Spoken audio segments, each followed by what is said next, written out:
Okay, last lesson in Module 2. This is it. Okay? Really? Yeah, this is it. Oh, that means a test. Well, actually not. Quiz. We're going to do an exit ticket maybe tomorrow, and then that's it. And then we're going to go into Mod 3. So no quiz, no test, but an exit ticket that's going to cover both GCF, which was 18A and B, or 18A. 18B was GCF and distributive property, which I think you're fine with, right?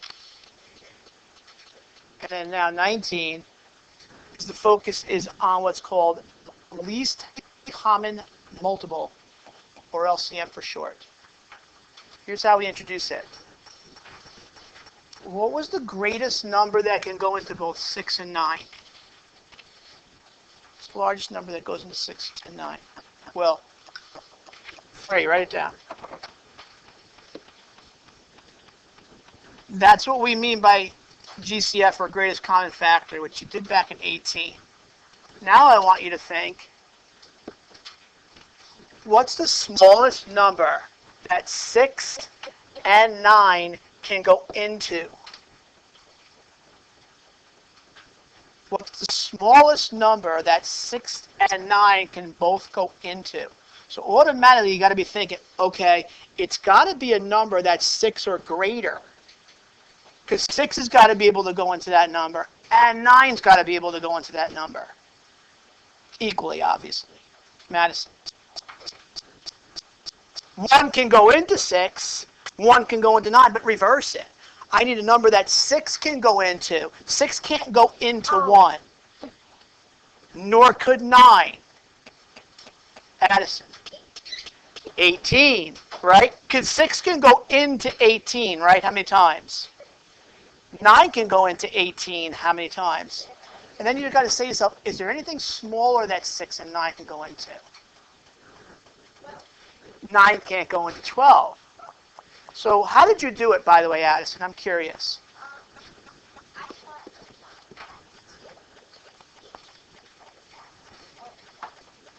Okay. Okay, so once you had the 18 in your head, which it sounds like you did 9 times 2 first, right? You said, okay, I got my 18. Can 6 go into it? Oh, yes, it can. Okay, and that method that she just used is called skip counting, and I'm going to show it to you. There's 2 methods in which we can find LCM. Skip count, which is what Addison just did. And then the second method, I call it treasures and trash, and I'm going to show it to you. I kind of like treasures and trash better because it's going to work for numbers that are greater than single digits. Like if I ask you, for instance, what's the LCM of 12 and 25? That's not so easy to do using skip count. So I'm going to show you both methods. Okay, skip count. You count by 6s. She sort of kind of did it this way. 6, 12, 18, 24, 30. And I went to a certain, you can go as many as you need. You don't know how many you're going to need, but just you count by 6s. Then you count by 9s, and the first match, the lowest match that you come to, is your LCM. And there it is. So that's the smallest number that 6 and 9 can go into. Don't get it confused with GCF. When you think of GCF, think small. Because you need with GCF, that's the largest number that can go into 6 and into 9. LCM is the smallest number that 6 can go into and 9 can go into. It can get confusing. So skip count. Here's our advantages and disadvantages. Advantage of using skip count. If you know your times tables, 2 times tables, 3 times tables, 4 times tables, 5 times, all the way up through 12, let's say, then skip count is not a bad method. It's quick because you can do it in your head. The disadvantage is if you don't know your times tables. If you don't know it well enough, it can get problematic or it can get confusing because if you don't know how to say, let's count by 8. 8, count with me, 8, 16, keep going. 24, 32, 40, 48, 54. 56. See what happens? You get to those 7s, those 6, 7s, and 8s are tricky. I would see 8, 7, 14, 21, 28, 35, 42, 49.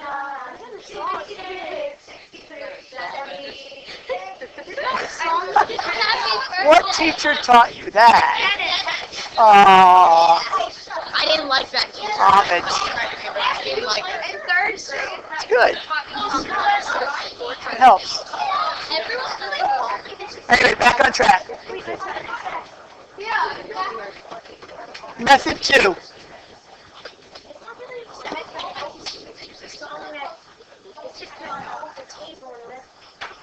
Okay, method 2, guys. Back on track.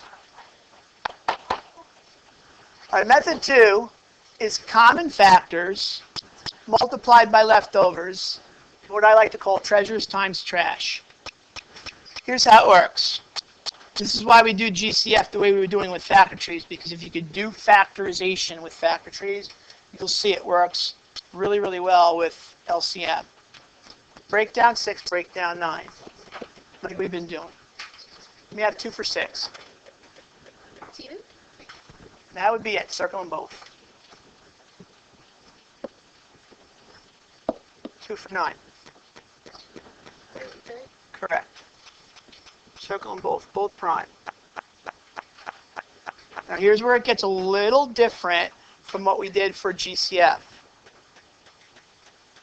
The numbers that are in common that we're going to cross out are our treasures. Those are the numbers that we like. So what do you see in both trees? Cross it out, list it. Same thing as we did with GCF, you list it once. Any other common factors? No, right? You have a 2 here and no matching 2 on the other side. You have a 3 on the right and no matching 3 on the left, right? These are called the trash numbers, leftovers, things we haven't crossed out. So we have a 2 and we have a 3, and we're going to list it in our leftover trash line.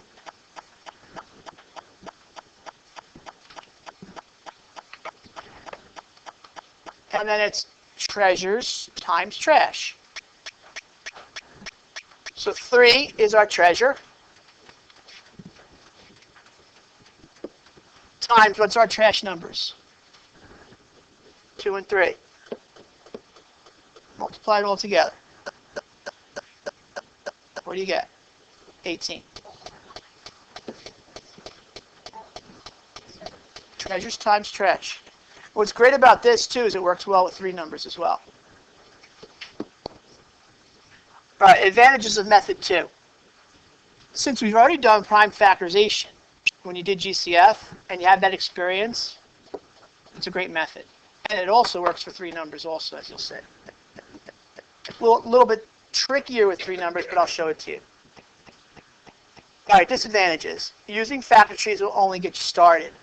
You have to practice knowing which numbers are in common, those are the treasures, and which numbers are the leftovers, trash. That can be a little tricky, especially if the factor trees are large.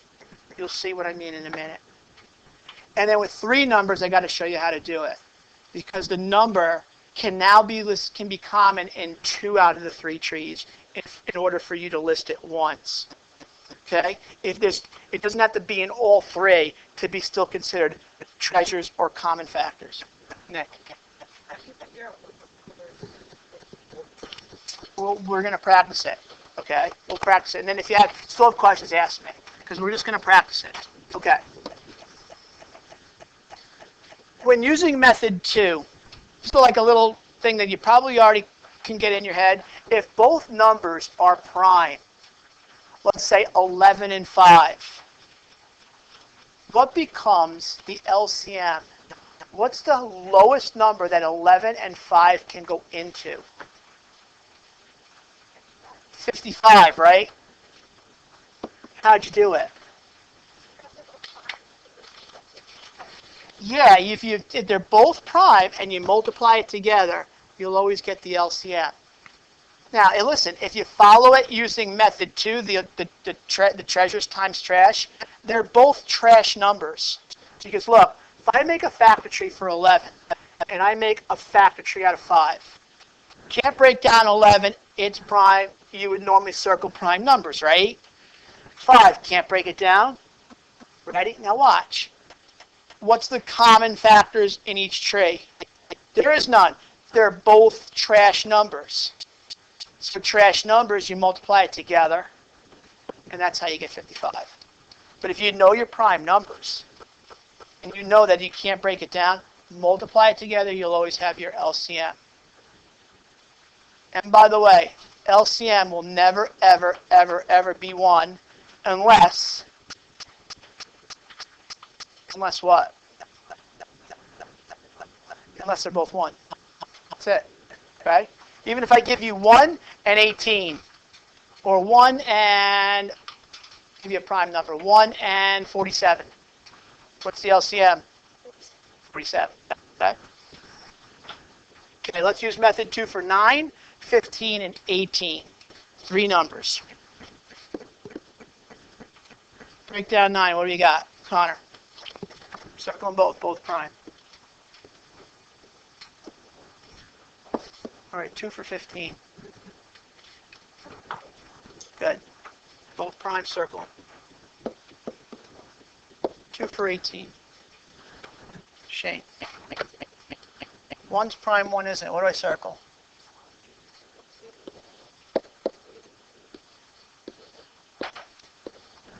Okay, ready?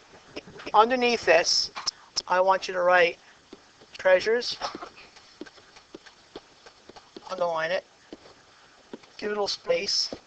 Times trash. Underline it. First, with 3 numbers, the first thing you say to yourself, is there a number in all 3? Yes. What number? 3. Cross them out in each tree. How many times do you list it? Once. Always once. It's a treasure. Is there another number in all 3? No, right? Now you ask yourself, is there a number in 2 out of the 3? Yes. What number? 3. Another 3. Because normally, you wouldn't include this when you did GCF. You would be done. And as a matter of fact, look, our GCF is 3. Now to do LCM, you say you have a common in 2 out of the 3. I'm going to cross it out and list it once. You can put a multiplication symbol in between because you have to multiply it anyway. Anything else in 2 out of the 3. Everything else is trash. So look for numbers that you've circled but haven't crossed out. I have a 5. And look, don't forget I have a 2 over here.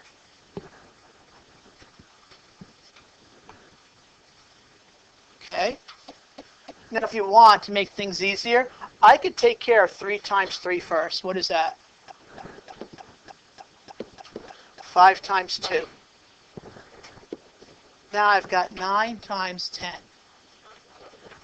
LCM is 90. That is, believe it or not, the smallest number that 9, 15, and 18 can go into. As long as you know the rules, you'll get it right every single time. Can 9 go into 90?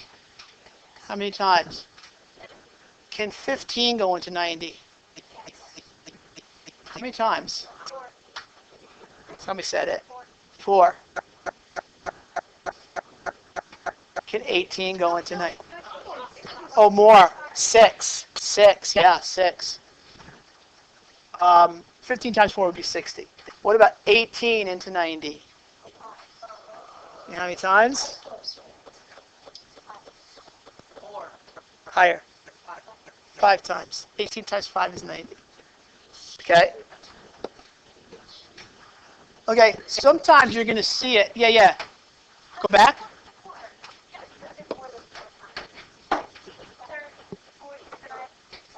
We never said 4. We said 5, I think. 18 goes into 90 5 times.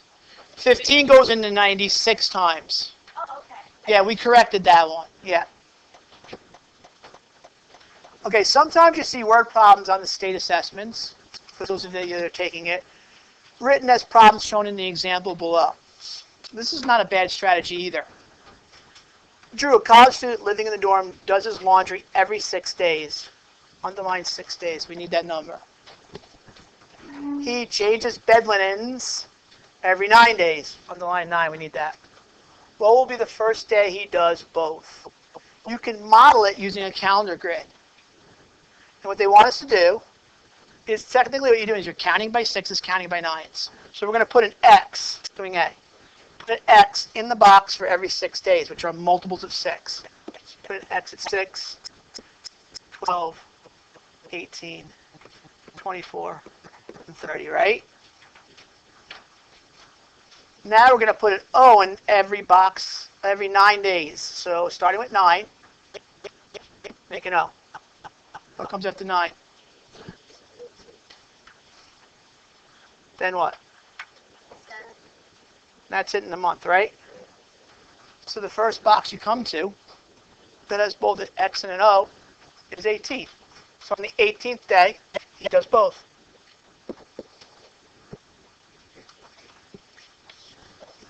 But look at what we did. We already did the GCF or the LCM of 6 and 9 when we did skip counting. And then when we broke it down into treasures times trash. So when you see this, you don't have to do a calendar grid. Just find the LCM of 6 and 9, and you can do it that way too. But you see it different ways, so I want to expose you to both. All right, let's practice. Oh, another example too, a little bit different. You have one more other step that you've got to do here after you do LCM. Hot dogs come in packed. Hot dogs come packed in 10 to a package. Grammatically correct would be 2, but underline 10, we need it. Hot dog buns come packed 8 to a package. Underline 8. If we want one hot dog for each bun for a picnic with none left over, what is the least amount of each we need to buy?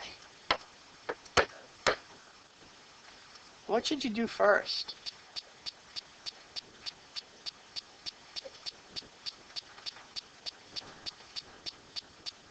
I want to make the least amount of hot dogs so that every hot dog gets a bun with nothing left over.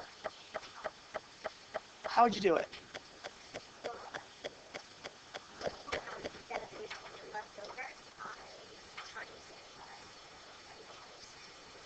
And what do you get? Yeah, but is that the least amount? Start off by doing LCM using treasures times trash. What do you got? It's going to be 40. It's going to be 40. Yep. But let's just do it using method 2. First thing that you need to do is break down 10. Sebastian, 2 for 10. Both of them are prime, circle it. 2 for 8. Stick. Circle 2 and break down 4. Good.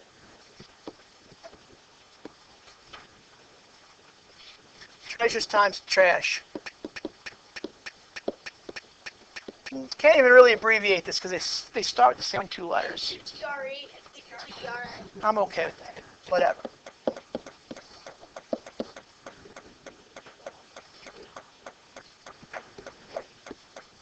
All right, what do you see in both? Obviously, with 2 numbers, they have to be they're either common in both or they're not common at all. Cross them both out, list it once. Anything else in common in both? Everything else that's circled, not crossed out, is trash. 5, a 2, and a 2.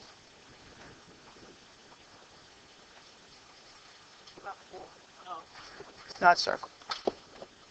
All right. Now you could either do this sequentially in the order in which it appears and do it in head, or you could take this expression and multiply 5 times 2 times 2 and get that, and then multiply it by your 2. Either way, order of operations says that you can multiply this in any order that you want. That's commutative. But 5 times 2 times 2 is 20 times 2 is, and that's my 40.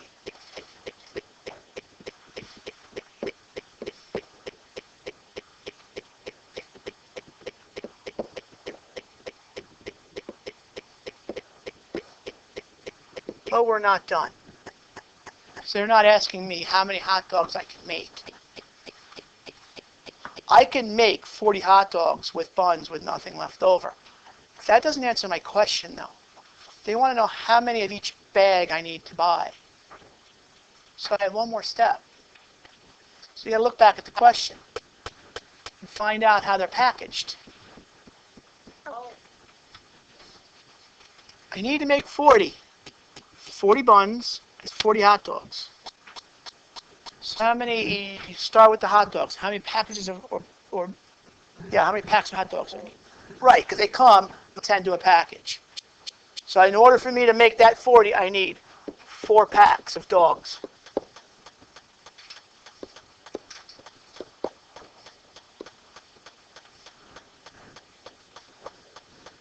And I need to get 40 buns, but they come packaged 8 to a package.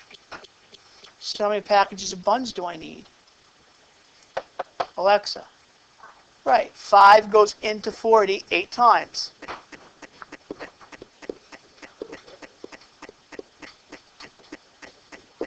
But it starts out as an LCM question. You just have to take it an extra step.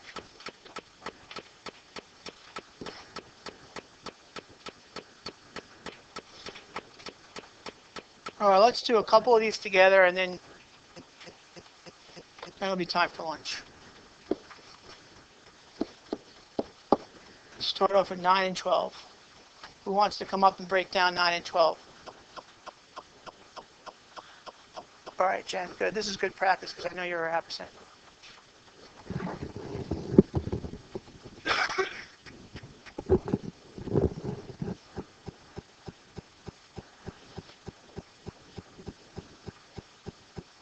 Great. Break down 9.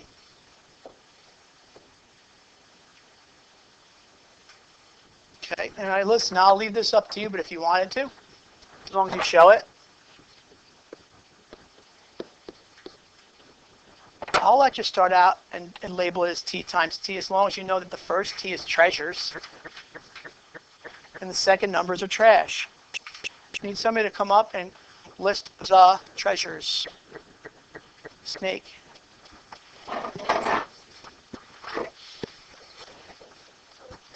Always treasures first.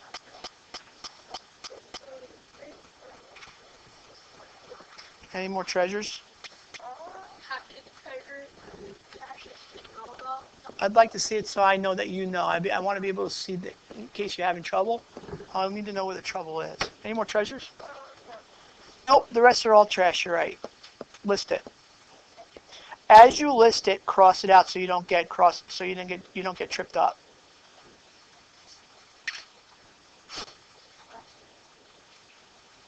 Don't list it up and down though. List it across because you got to multiply. Put a little multiplication symbol in between.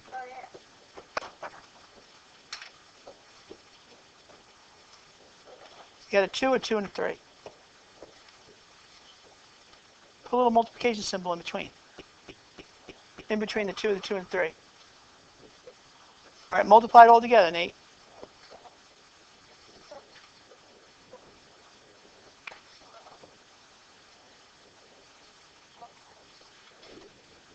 Yep. You got it. 36 is your LCM. How many you got it right? Where'd you get hung up, Shane? What'd you have as your treasure? What do you have as your trash? Okay, what's 2 times 2? What's 4 times 3? 12 times 3 is 36. Okay? Before I go on, let me see something. I want to do one word problem with you. Yeah, go to page 11. I want to do one more with you before lunch.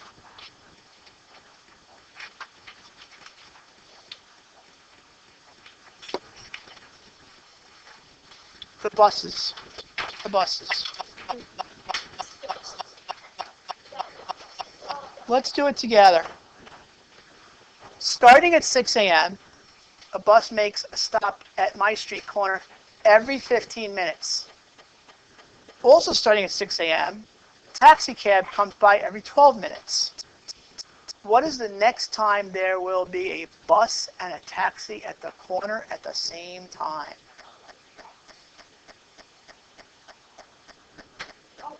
What numbers do I need? What numbers do I need? Eleanor. I'm going to need that to start. And I'm actually going to need that 6 a.m., but later on. Find the LCM of 12 and 15. Yeah, do it on your own. Find me the LCM of 12 and 15.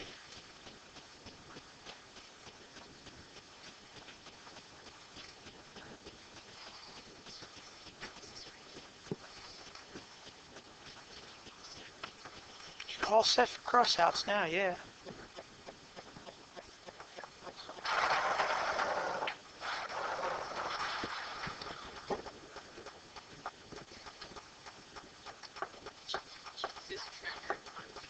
Yes.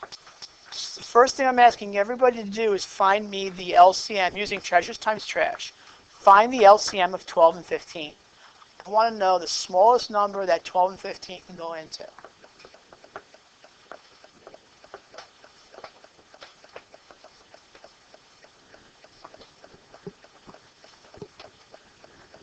Mariana, what'd you get for the LCM? Not 3. That's GCF. Find me the LCM. Treasures times trash. Alan, how many got 60? Good. 60 is your LCM. 60 what? 60 minutes, right? So now apply that to time. If they're both starting at 6 a.m., and the next time that they're going to both be at that corner at the same time is 60 minutes later, what time would that be? Got it. So I'm going to put here using, hopefully, I'm assuming that you did treasures times trash. The LCM is 60 minutes. And then we take 6 a.m. plus 60 minutes means they are both at the corner. I get it at 7 a.m. Okay?